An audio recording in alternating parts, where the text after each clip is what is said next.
Live. This week marks 1 year since 74-year-old Hastings. His body was found in a ditch along the Ravenna Trail, a gunshot wound to his head. 6 months later, Ike's death was ruled a homicide, and that investigation intensified.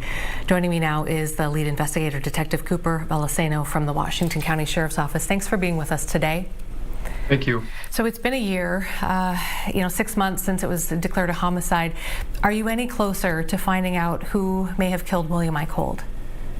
I think we've made some leaps and bounds in the investigation, but there's still a lot of gaps that we need to fill in, a lot of questions answered. Yeah.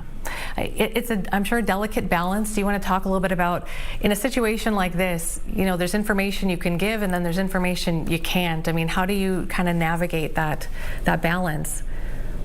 Yeah, it's kind of a tightrope to walk. I don't want to disseminate too much information that would jeopardize our investigation, but I also want to push out some information to the surrounding communities to hopefully jog their memories and see if anybody can remember anything that they saw or heard that weekend of February 1st or 2nd that might lead to some helpful information for this investigation. Okay. Let's highlight, I think, one of those things that may be able to jog somebody's memory, where he was last seen. I think we have an image here. Do you want to tell us a little bit about where Ike was last seen and what we're looking at here? Yeah, this is a photo from a nearby gas station in Hastings, Minnesota, on the corner of Highway 10 and 61. That's where that photo was taken, and that's when we last know he was seen alive, at least. Everything that we found from this picture and some interviews is he wasn't in any danger, from what we could tell. And if anybody in the area saw him in that area, they just need to come forward and at least talk to us. And you mentioned that he's kind of known in the community. Can you explain what you mean by that? Yeah, Ike was a pretty social person from what we could find out. He did have his own way of dressing in women's clothing.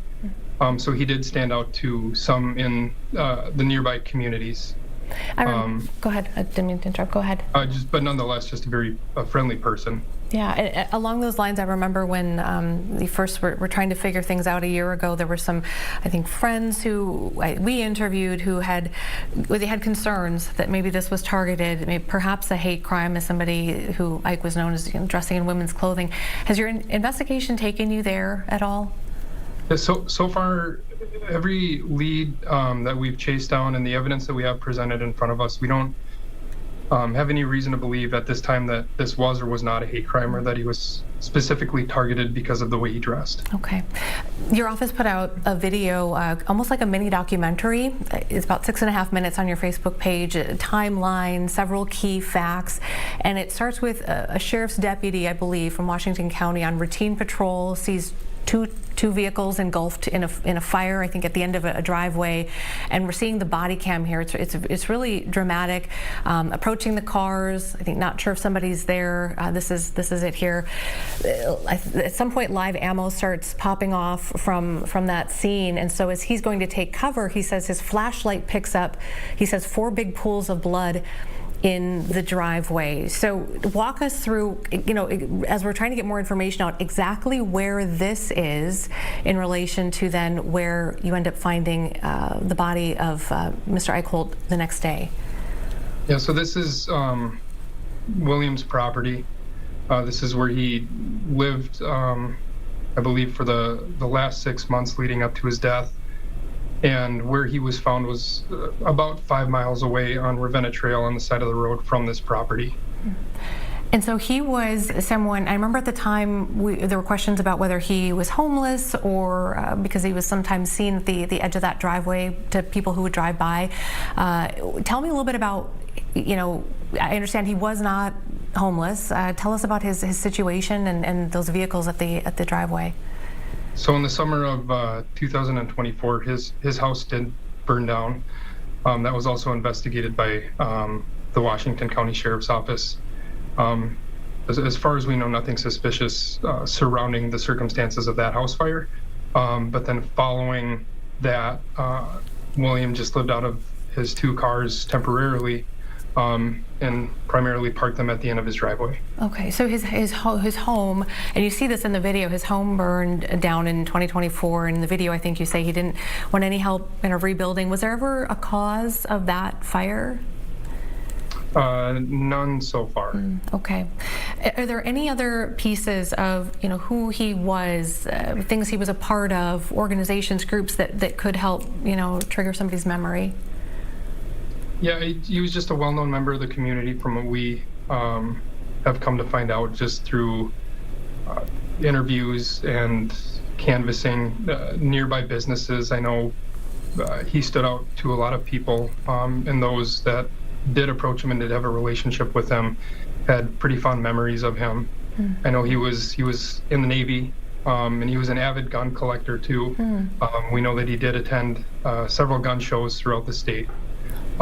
So I know he has a pretty extensive network of people that he may have known. And then I want to ask you too about the location where his body was eventually found the next day.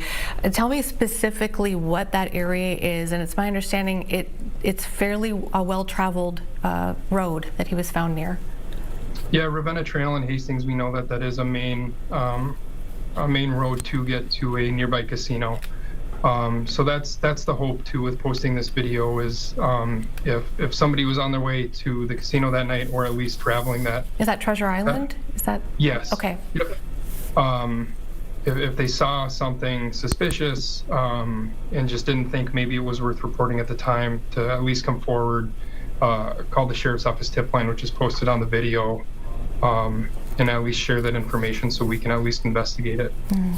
And then I wanted to also ask you, because at the end of the video, and again I encourage anybody to go and check it out, no such thing as a bad tip. I mean, you want to call in anything that you might think, I would imagine, but it was interesting to know that you made contact with family and that they shared a letter. Do you want to just let us know kind of what they had to say in that letter? Yeah, I actually don't have it in front of me, That's but okay. it just outlined Bill's personality, just being a kind and loving person.